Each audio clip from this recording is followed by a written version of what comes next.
Hey, Samantha. Hey, Jen. What are you listening to this week?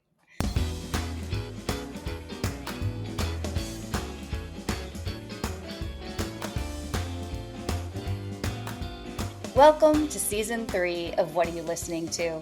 The weekly podcast created to foster community through music by sharing the stories behind the songs that soundtrack our lives. Some of the songs are old, some new, all good. I'm Jenn Tully, and this week I'm joined by Samantha Bove. Samantha is a leadership coach, corporate speaker, and Reiki teacher. Additionally, she is creator and host of the extraordinary podcast, She's Too Much, the podcast that encourages women to go ahead and be too much and then some. We'll learn more about Samantha's mission to spread the word that the thing you think that makes you too much is exactly what the world needs more of in life and business. Please join us as we discuss 4 songs about love and all that implies. For the best listening experience, I recommend tuning into the show on Spotify. There you can hear the show with the songs we discuss incorporated. You can also find the show on Apple, Amazon Music, or wherever you stream. But if you are not listening on Spotify, be sure to give the playlist a listen and then tune into our conversation. With that, let's get started. Samantha, what are you listening to this week? I'm listening to Disfruto by Carla Morrison. Oh, you've got to tell me about this song, Samantha. I love this song so much, and I'm always so happy when people bring foreign language songs to the show. This is a Mexican artist, an indie pop guitarist and singer.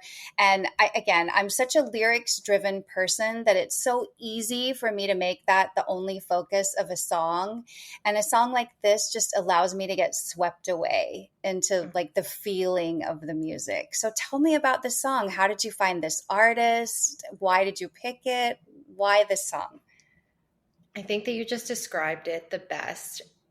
When I heard this song, I felt taken by it, like truly swept away into, I would just say, a very deep, deep part of myself that is kind of like, I've heard one of my spiritual teachers describe it as like a holy longing. And I really love that phrasing of like, not a longing for something or someone. It's really like a holy longing, like that deep desire to connect with whatever God means to you.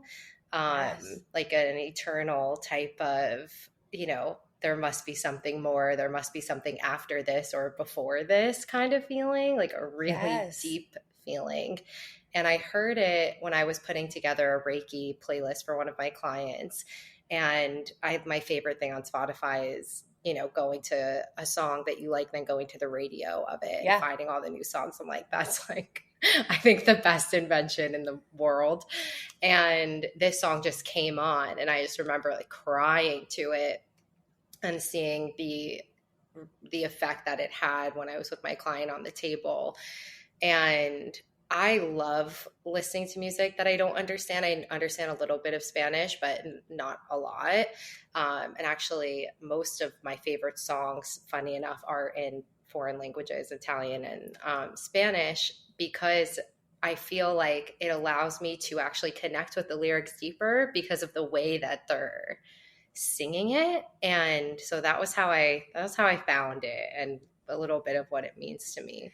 Yeah, and it's so funny that I had the exact same note. I said, this song gives me such feelings of love and longing. And again, I think that speaks to exactly your point, right? Neither one of us knew before looking at a translation exactly what the song said, but we knew that there was some sort of longing in it, right? Yeah. I think it's just it speaks so much to how much we're all more alike than we are different, like no matter what the language, like you can still feel it. Her voice is so pure and so clear, and she sounds entirely certain of what she is saying. That's the other note that I made, right? Like it just comes through to me that the words she's saying, it feels like she chose them so carefully and deliberately, and she's saying exactly what she wants to say. And then I looked at the translation and my mind was totally blown. Oh, I'm so excited to know why. Well, I think it's just because it is so beautiful. You know, the title translates into I enjoy, and then she has this beautiful chorus. I have to read the chorus, the translation, because my Spanish is rusty. So I'm not going to go there. But the translation is I want to give you a kiss, waste my time with you, keep your secrets, take care of your memories, hug you, wait for you, adore you, be patient with you. Your madness is my science. What? Okay, so that line, I was hoping you would read that. Oh, So there's a few different translations. One is your madness is my science, and the other one is your lunacy is my science. And I was just like, that's it. And I feel like it's when I actually first heard the song, I very much felt like this is a relationship with herself before I read the translation. I still really much feel like that, at least for me. Yep. What I also love is that the translation, the lyrics really can be applied to self, kids, or partner. Like it's not explicitly like sexual or anything like that or romantic in nature. It's just really about like that deep, deep love.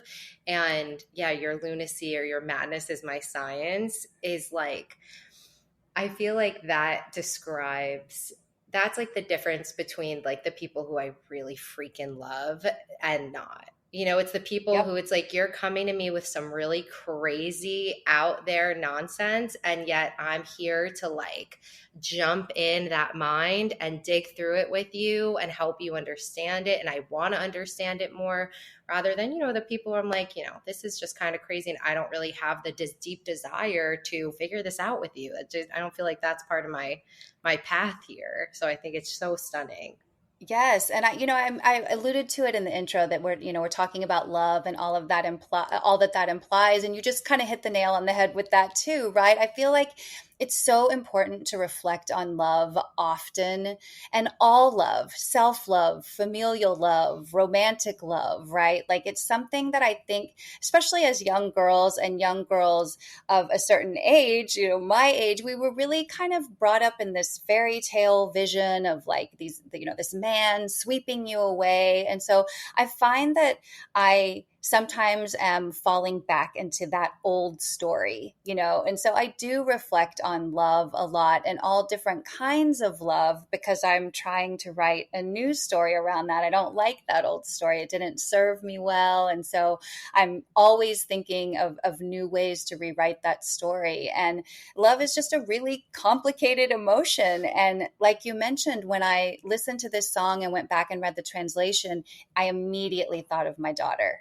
Right? It immediately brought up a mother-daughter love for me. And I can see, like you said, how it can be about romantic love or self-love even, but it really, really spoke to motherly love to me. And that's something that with your children, you really have to get in their heads. You kind of don't have a choice. And they're, you know, you spend a lot of time when they're little, like, oh, that's like dad or that's like mom. And then they turn into this, you know, person that's very much their own. And that's a madness or a lunacy that I'm happy to dive into, right? Like to go deep on that. So I really love that the song resonated with us so strongly and in really same and really different ways, right? I just think that's so cool. Yeah, me too. It's really, I would say like right now, it's my favorite song. Such a good song. Well, we take a different direction in speaking about love with your second pick, another amazing song that I know whenever people hear this on the playlist, it's just going to put a smile on people's faces. So tell me what your second pick is. I just called to say I love you by Stevie Wonder. Oh, tell me about this song and what this one means for you. I think that this song is like, it's funny because we're working on a new show for the Super Awesome Mix Network called The Battle, where we're doing song versus song. And season 1 is about 80s movie songs. And I'm not sure if you know that, but this song won an Academy Award for a movie called The Woman in Red many, many years ago. And so a lot of the songs that we're talking about in Battle Mix actually lost the Academy Award to this song. And so I'm like, it's so funny that this one's like popping up again. So again, being a person that is younger, that was not around watching these 80s movies, tell me how you found this song and what it means to you. So I feel very fortunate in the sense that I grew up with parents who, like, I think had really good music taste. Like, I grew up with Stevie and Whitney Houston and the Temptations and Tina Turner and Michael Jackson and Elvis and Frank Sinatra and just like really Sam Cooke, like epic Amazing. artists and musicians. And it's something that as I'm getting older, I'm so grateful for because it was soul. Like all of these artists, soul music. And it Yeah. really is deep, meaningful, beautiful soul songs. And Stevie to me is just it's the music and the instruments and like the jazz influence. There's something about it that if I am not in a good place, one song of Stevie Wonder, I probably listen to him way more when I'm upset because by the end of one song, I'm pretty good. Like Yeah. even if I'm a little bit more sad, I feel like a little bit more through it. Like I just feel like he has this very much like happy fatherly energy like my dad had. Yep. And you know, I went down like a little bit of a research rabbit hole when I was thinking about these songs. And the beautiful thing is like a lot of the songs that he wrote, when you listen to them, you, like I think people think romantic because that's like the story of love that gets, you know, the movie tickets. And like this is about his mom. Mm-hmm. And the other one that I was thinking about, Isn't She Lovely, is about his daughter. Yeah.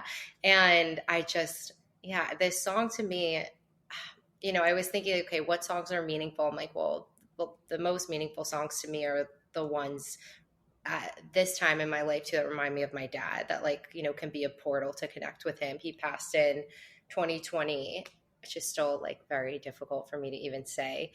Yes. And this song wasn't necessarily something like we listened to all the time. Stevie was on in the house, but Stevie's energy really reminds me of my dad, like very playful and very soulful and very willing to go there with his love. Like Stevie's just like, I'm going to write this song about my daughter. I'm going to write it about my mom. Like this is just how I love and how we should be loving. And that was just my dad. Like he would all the time be like, what's going on, baby? It's called Say I Love You. How are you? Like there was no, he never felt like he really wanted anything from me other than truly to prioritize his expression of his love. And that's really like the biggest thing in his legacy that I try to move forward with. So beautiful. And I love too that, you know, again, another note that as I'm looking at my notes for the show, like I said, I love this song because it reminds me of my dad.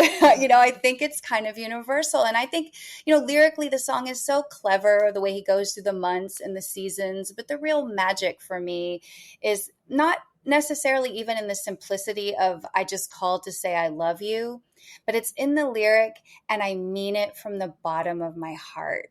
Right? Like to me, that's like, and that's how dads are, right? It sounds like that's how your dad was and is. It's how my dad is. Like, he doesn't want anything. He's just calling to say he loves me and he means it from the bottom of his heart. And I think it's hard to think about things that I really do mean from the bottom of my heart. And so I try and choose my words carefully when I think about that, right? I'm like, if I'm going to say something important to somebody, I really should mean it from the bottom of my heart. Yeah. Yeah. And I think, you know, too, this song, you know, because of the time frame it came out, it reminds me of my dad. But now too, I think of it a lot as a self-love reminder. You know, there's like no need for a special occasion for us to remember to love ourselves as much as we love others. And I think it should be the first place we start. And so often it isn't, you know, and I think your podcast, She's Too Much, does such a great job at putting self-love like front and center. And I wonder, like, just from a standpoint of like living your life, like how do you do that? Are you really intentional about it? Is it something that you think your parents fostered in you? Like, where do you think that comes from? That's a really great question to reflect on. So I am really intentional about it, I will say, to the point that absolutely, people would think it's like self-centered. And at stages of my life, my sister, and we've had like very open dialogues about this, would say like, you're being so selfish, like you need to be doing more for dad. While I had other friends who were like, I would never do this amount of stuff for a parent if they were, you know, sick and whatnot. And it's, to me, like the way practically, well, first of all, I would say, yes, I think my parents really fostered that. Um, what's coming up for me right now, I guess I'll just go with it, is like, I remember when my dad was like first diagnosed with his conditions, and I was moving to California, and his goal was to come, and eventually, you know, years later, I was able to get him there living with us for a short period of time, unfortunately, but that was like a big goal that we all kind of kept, as like, it was his vision to go there. Yeah. And I obviously had to go first. And I remember talking to him about it, and I was like, you know, I think I should stay. And he's just like, the only thing that would be worse than my situation now is you not like really full out living your life. Like that will bring me the most joy. And I think that that is really every parent's intention, is for their kid to live their life full out. But I think I have seen, at least like with my own mom, she wants that, but the reality of it is actually like a little bit unbearable for her to like really see how free I am. And that doesn't involve like living in Naples, Florida next door to her, you know? So, but they still both really encourage like, you live your life in the most authentic possible way that you can. And so with like the practicality of that, like I'm thinking last night, I was preparing for a date that I knew, I had a feeling he was going to flake for whatever reasons. And I'm just like, intuitively, I don't see this happening. So I'm like, I got that little hit earlier on in the night, and I'm like, you know what? I am going to get ready. I'm going to look really cute. I'm going to like really take my time. I'm going to put on a good playlist. I'm going to like put my makeup on slowly. I'm not going to rush. I'm going to light a candle, and I'm going to go to this like really cute wine bar that I've been wanting to try. I'm going to take my computer. There's a few poems that I want to finish, and I want to prep a couple things for the podcast next week. And I'm going to like really go on a date with myself. I was like, and if it happens, it happens. It didn't happen. But I was like, how much self-love can I bring to this evening, and like decide like, I'm going to take myself out no matter what, because I really do deserve that. And I kind of just flow through my life like that. Like, how much can I adorn myself? How much can I appreciate myself? And it's been a whole journey. Well, thank you. I mean, honestly, thank you for that. And I mean it from the bottom of my heart when I say thank you, because that's something that I try and really be careful of saying to my daughter, you know, who's 15. Like, I try and never tell her she's being selfish when she's doing something for herself, because I really feel like that's a word that was weaponized against women for a long time. You know, like, it's our nature to take care of people. It's part of our essence as females, as humans, really. But I think it's considered a much more feminine quality. And I think that turning that on yourself, it can only be a good thing. Yet it really is kind of, used as a derogatory or a way to sort of keep women in check. You know, like, you can't want something for yourself because you're being selfish. And so I really am so glad that you're just like removing that. Like, let's take it out of our language and the way that we speak specifically about women who are taking care of themselves. And I'm so grateful that on your show you do that, and that you offer like really practical tools to do it as well. I know one of my episodes, for those of you that are looking to dive into She's Too Much, one of my personal favorite episodes is the episode you did around birthdays. And you talk about this, you know, like, some friends are like, don't even mention my birthday. Some people don't even want to tell you when their birthday is. I'm one of those, like, oh, when March rolls around, we're celebrating all month, you know, like, I love a good birthday, and anybody else's too. Like, I'm down for the party. So I like it. But you have this really amazing practice where every year you write a birthday card to yourself and then you open it the next year. And so when I heard this song, I was like, you know what? I think I'm also going to like maybe monthly, like leave myself a voicemail, like calling to say, I love you, Jenn, like, and meaning it from the bottom of my heart when I call myself. So I thank you for offering me again, like that really practical tool, because it encourages me to look for other places to incorporate that. Oh, I love that. I'm taking that. You take it right back. I'm going to call myself today. Do it, right? Love that. Yeah, I think it's so good. I think it's so good. That was part 1 of Jenn's interview with Samantha Bove. Join us next week to hear part 2, including Jenn's 2 picks.